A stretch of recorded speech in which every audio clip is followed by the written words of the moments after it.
Halo Sobat Manhwa, kali ini kita akan melanjutkan alur cerita manhwa Biarkan Aku Bermain Game Dengan Tenang part yang kelima. Seperti biasa, kalau kalian suka dengan video ini, silahkan klik tombol like-nya.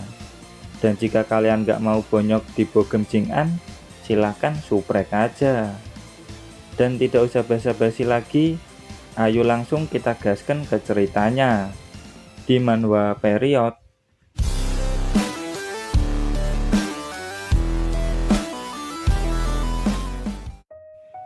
chapter dibuka dengan Lee Xuan dan Zhou Wen yang berangkat ke kota Luoyang naik supercar. Gara-gara lewat jalan memutar guna menghindari zona dimensional, waktu perjalanan mereka pun menjadi 2 kali lipat. Lalu Zhou Wen merenung. Dia merasa kalau belum bisa melewati tingkat mortal dalam waktu dekat ini. Akan berbahaya untuk kesehatannya jika terus-terusan bermain game dengan barbar. Lalu dia melihat ke arah Lee Xuan yang sedang bermeditasi. Kemudian Zhou Wen mencoba tidur. Tapi dia saat ini nggak boleh tertidur. Soalnya jika dia tertidur, mungkin dia akan mengalami mimpi buruk seperti sebelumnya. Tiba-tiba dia teringat Jing Daoxian lagi. Zhou Wen yakin penyebab mimpi buruknya pasti gara-gara Jing Daoxian. Lalu Zhou Wen bertekad kalau dia sudah jadi kuat, dia akan menghajar Pak Tua itu. Setelah itu dia merasakan sesuatu. Ternyata itu dari teknik kultivasi sutra immortal pemberian Jing Daoxian. Karena Lee Xuan juga sepertinya sedang bermeditasi, maka Zhou Wen pun juga akan bermeditasi. Kemudian muncul tulisan-tulisan bercahaya, dan kita juga diperlihatkan layar pecah yang bisa menggambarkan kalau Zhou Wen sekarang sudah berhasil menembus batas dari tingkat mortal. Teknik kultivasi seolah-olah terserap ke dalam tubuh Zhou Wen, dan saat Zhou Wen membuka mata, kotak ilmu sutra immortal sudah menghilang. Lalu Zhou Wen berpikir, dan di alam bawah sadarnya, ternyata dia sudah selesai mengkultivasi teknik ilmu sutra immortal. Dia pun mengecek status dirinya lewat HP saktinya. Terlihat kalau ilmu energinya adalah ilmu sutra immortal. Dan setelah mempelajari ilmu sutra immortal, dia tidak bisa menggunakan teknik meditasi estetis lagi. Lalu angka di statusnya naik ke angka 10. Akhirnya aku bisa menembus batas poin 9 dari tingkat mortal. Makasih Pak Tua Jing Daoxian, aku jadi salah sangka denganmu, batin Zhou Wen. Tak lama kemudian mereka pun sampai di rumah Lee Xuan. Lee Xuan yang akan mengatur semuanya. Dan Zhou Wen disuruh menginap di sini sebelum kegiatan kampus dimulai. Dalam hati Zhou Wen berkata, si Jamet bener-bener kaya cowok. Mereka pun lanjut istirahat di dalam rumah. Zhou Wen heran, ternyata Lee Xuan tinggal di sini tanpa satupun pembantu. Padahal dia itu kaya raya. Tiba-tiba Lee Xuan mendapat telepon. Sepertinya Lee Xuan akan pergi ke sebuah toko. Setelah itu dia pamit pergi dan menyuruh Zhou Wen istirahat sambil jaga rumah. Zhou Wen pun masuk ke dalam dan mulai berlatih. Dia merasa kalau Divine Activist butuh pergerakan yang luas. Sulit untuk mengerahkan kekuatan seperti itu saat melakukan pukulan 1 inci. Dia sudah mencoba teknik itu ke si semut terbang, tapi tidak berhasil. Dan untuk mengalahkannya, Zhou Wen butuh teknik yang baru. Lalu dia teringat kalau punya skill Skeleton Palm. Tapi skill itu adalah skill tingkat rendah. Bakalan ngefek nggak ya? Batin Zhou Wen. Lalu Zhou Wen mencobanya. Ternyata tidak butuh waktu lama untuk menggunakannya. Dalam hati, Zowen berkata kalau skill ini akan cocok dengan teknik pukulan 1 inci miliknya. Zowen pun langsung mencobanya berkali-kali. Dan setelah itu dia pun kelelahan. Anjir lah, padahal cuma skill tingkat 1, tapi penggunaan energinya nggak main-main, batin Zowen. Ayo langsung kita tes di dalam game. Saat melawan seekor semut, Zowen kehabisan energi. Untung Zowen bisa menghindari serangannya. Tiba-tiba energinya pulih. Salah satu efek ilmu sutra immortal adalah pemulihan energi. Lalu dia menyerang semut dengan skill skeleton palm dikombo dengan pukulan 1 inci. Dan boom! Semut mutan pun berhasil dikalahkan. Kemudian muncul notifikasi kalau skill skeleton palm tingkat 1 berevolusi menjadi Ice Palm tingkat 10. Wanjir, naiknya jauh bet, kata Zowen. Skill ini memiliki konsumsi jumlah energi yang sama seperti Divine Mighty Fist. Semut mutan terlalu lemah. Ayo kita coba ke lawan yang lebih kuat, kata Zowen. Dia akan mencoba menggunakannya untuk melawan Jenderal Skeleton. Lu lupa, setelah bos dibunuh dan dungeon direset, maka kroco-kroconya juga akan ikut direset. Kemudian Zowen merasa kalau dia sudah terbiasa dengan pola serangan Jenderal Skeleton. Lalu di belakang Jenderal, dia mengeluarkan skill Aspam dan duar. Zowen pun berhasil mengalahkannya.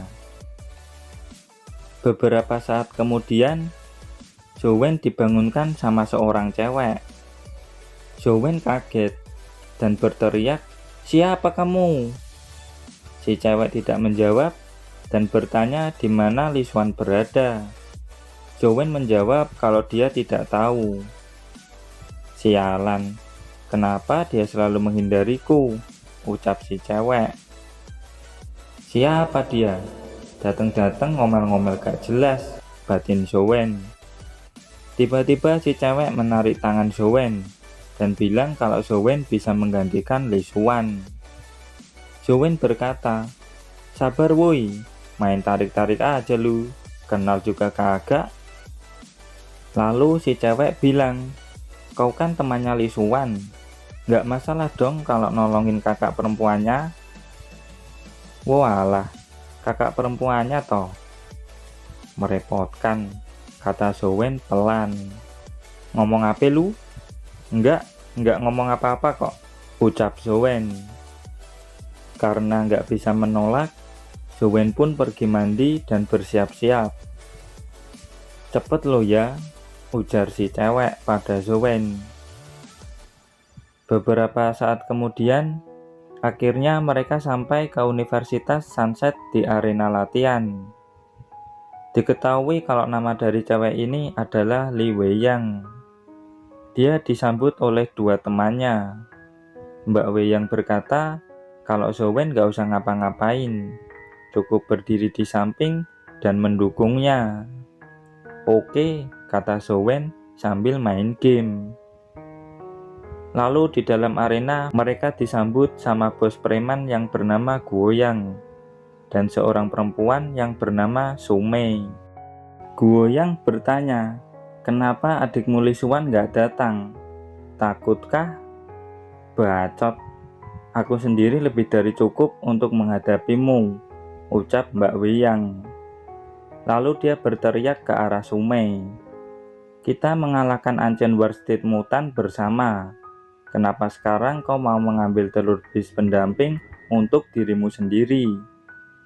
Sumei menjawab, "Ya karena aku yang memberikan damage yang paling besar." Lalu si Guoyang berkata kalau Mbak Weiyang sudah sepakat untuk baku hantam dan pemenangnya akan mengambil telur bis pendampingnya. "Jadi ayo langsung saja kita mulai sekarang, karena preman keren kayak gua masih punya banyak urusan," ujar Guoyang. "Kau pikir aku nggak bisa mengalahkanmu?" tantang Mbak Weiyang. Guoyang itu lebih senior dibanding Mbak Weiyang. Jadi dia membawa seorang murid tingkat 2 untuk melawan Mbak Weiyang. Mbak Weiyang terkejut karena lawannya adalah Gu Dian. Ganas juga tuh orang, batin Zhou-wen. Di arena Mbak Weiyang dan Gu Dian sudah bersiap adu mekanik. Maju sini, tantang Gu Dian. Oke, kata Mbak Weiyang sambil mengeluarkan auranya. Di pinggir arena, salah satu teman Mbak Weiyang yang berambut pendek menyuruh Mbak Weiyang untuk tidak melawannya. Dan dia memutuskan untuk menyerahkan telur bis pendampingnya ke mereka. Siapa sih orang itu? Kok kalian takut begitu? Tanya Zhou-wen. Lalu si cewek rambut biru berkata, kalau Gu Dian itu dijuluki sebagai seorang iblis di kampus. Lalu dia menjelaskan kalau Gu Dian telah menghajar seorang senior yang berkata kasar padanya di hari pertamanya di kampus. Zhou-wen terkejut dan dalam hati berkata, kuat juga si pria besar ini. Aku jadi penasaran apa Mbak Weiyang bisa menang, imbuhnya. Kenapa diam saja? Apa kau panik? Tanya Guoyang di kejauhan. Bacot, teriak Mbak Weiyang sambil maju dan melakukan tendangan ke Gu Dian. Tendangan Mbak Weiyang gak ada rasanya. Lalu dia lanjut melakukan tendangan beruntun. Tendangan Mbak Weiyang berhasil ditangkap dan duar. Mbak Weiyang dibanting dengan sangat keras. Kau bukan tandinganku, kata Gu Dian. Tapi Mbak Weiyang masih belum menyerah. Gu Dian pun menendangnya dan berkata, masih mau lanjut. Di pinggir arena, cewek rambut pendek berkata kalau mereka menyerah, ambil saja telur bis pendampingnya. Di dekat Guoyang, Sumei berkata kepada Li Weiyang untuk menyerah saja. Tapi Mbak Weiyang masih bisa berdiri dan tidak akan menyerah. Dan duas, Gu Dian menghajarnya lagi. Mbak Weiyang masih bisa bangkit. Karena emosi, Gu Dian bersiap melakukan pukulan kuat ke arah Mbak Weiyang. Dari belakang, Zhou-wen berlari ke dalam arena dan dalam hati berkata, kenapa dia begitu gigih? Padahal cuma karakter sampingan. Dan duas, adu pukulan pun terjadi antara Zhou-wen dan Gu Dian. Siapa kau? Tanya Gu Dian. Aku Zhou-wen, mahasiswa baru sekaligus MC di manhwa ini. Oh, jadi kau mau berperan seperti seorang MC yang menyelamatkan heroinnya ya? Boleh, coba saja kalau kau bisa, tantang Guoyang. Ngapain kesini? Mundur, teriak Mbak Weiyang. Lalu Zhou-wen menggendong Mbak Weiyang kembali ke kedua temannya. Hei, turunkan aku, teriak Mbak Weiyang. Kau ini cuman karakter sampingan, jadi nggak usah sok keras, kata Zhou-wen. Setelah itu Zhou-wen kembali ke arena. Dia berkata kalau mereka tidak perlu bertarung sampai mati, karena akan merepotkan jika hal itu terjadi. Terus maumu apa? Tanya Gu Dian. Lalu Zhou-wen menjelaskan kalau Gu Dian tidak mundur 3 langkah saat menerima pukulan darinya, maka Gu Dian akan menang. Dan Zhou-wen langsung mengaku kalah. Kalau gitu ayo kita mulai, jangan buang-buang waktu lagi, kata Gu Dian sambil mengeluarkan auranya. Pukulanku ini sangat kuat.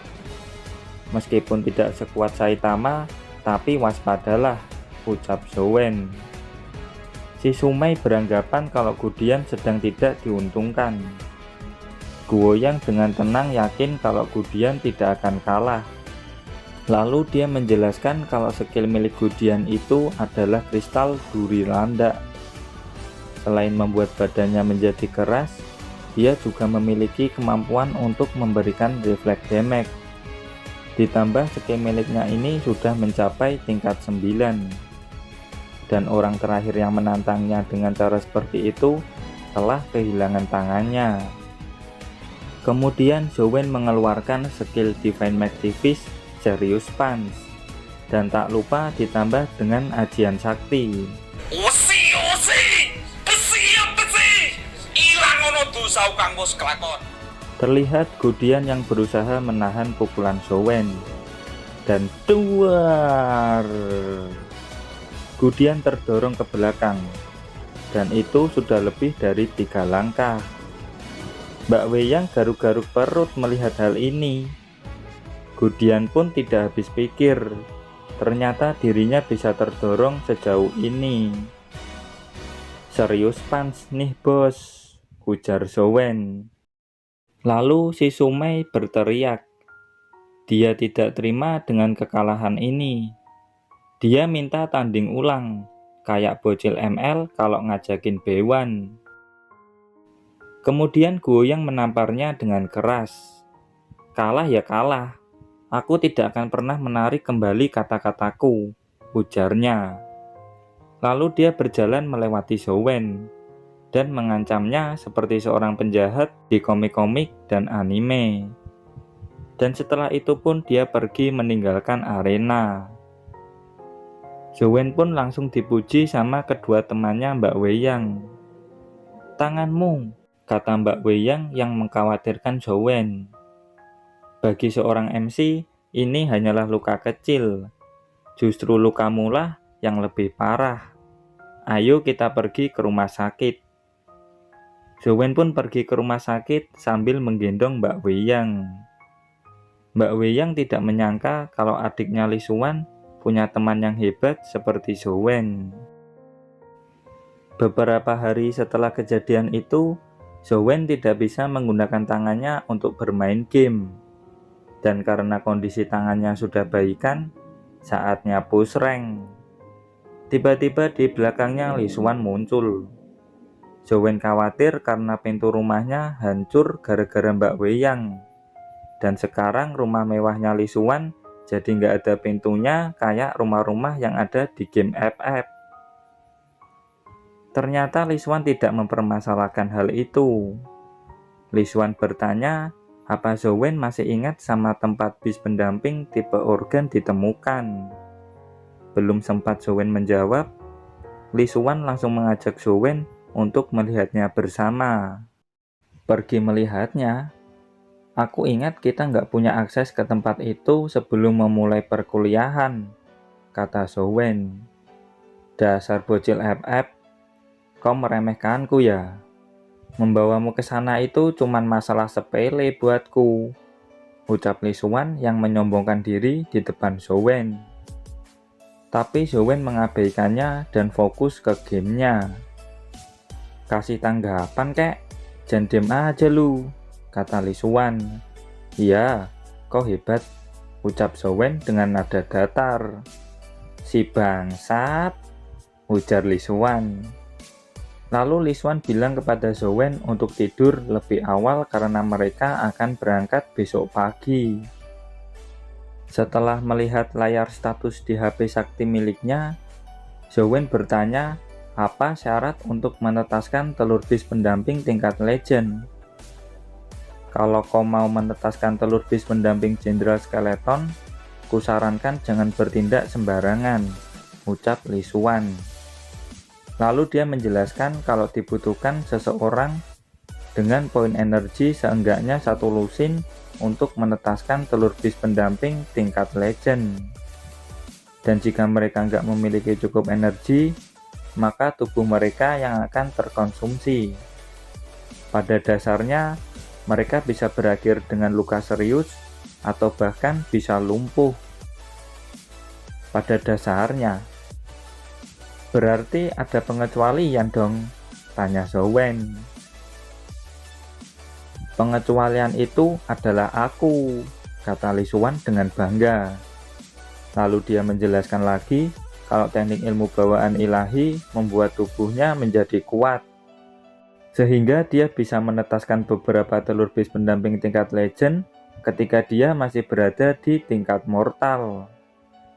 Dia menambahi jika menetaskan sebuah telur beast pendamping tingkat legend yang menghabiskan lebih banyak energi yang bisa ditanggung, maka akan sangat berbahaya.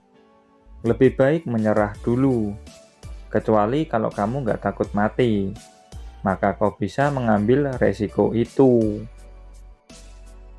Lalu di kamar, Zowen rebahan sambil berpikir, jika itu di dalam game, aku nggak takut mati, tapi aku mendapatkan telur beast pendamping di dunia nyata. Lalu dia teringat kalau sekarang HP saktinya punya sistem inventory berdasarkan dunia nyata. Lalu Zowen mencoba men-scan telur beast pendampingnya, dan telur itu pun berpindah ke inventory di HP-nya. Lalu terlihat juga status dari telur itu. Di status itu, dia menyadari sesuatu. Apa maksudnya dengan menerima penggabungan? Batin Zowen. Coba ah. Terlihat notif penggabungan dengan semut premannya, dengan tingkat keberhasilan 47%. Oke, gabungkan. Proses penggabungan pun dimulai. Karena Zowen tidak punya cukup energi untuk menetaskan telur beast pendamping tingkat legend, maka pilihan terbaik adalah dengan menggabungkannya. Proses penggabungan pun berhasil. Boom! Sekarang semut premannya malah terlihat lebih keren. Tapi sayangnya semut itu masih berada di tingkat mortal. Ini adalah monster fusion. Mungkin dia bisa menang melawan semut terbang, batin Zowen. Lalu dia mensummon semut preman armornya.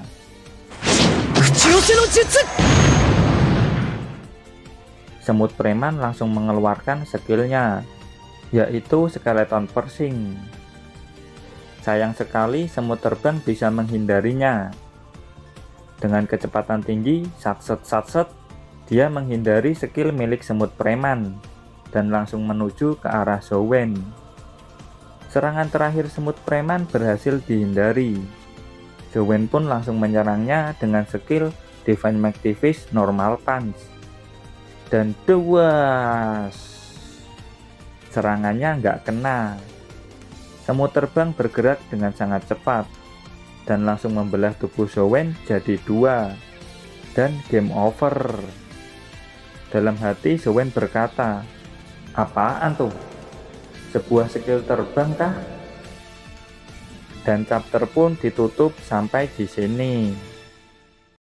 Dan terima kasih buat kalian yang sudah mendengarkan sampai di sini. Seperti biasa, dukung channel ini dengan cara like, comment, subscribe, dan jangan lupa kultivasikan loncengnya. Sampai jumpa lagi di video berikutnya. Bye bye.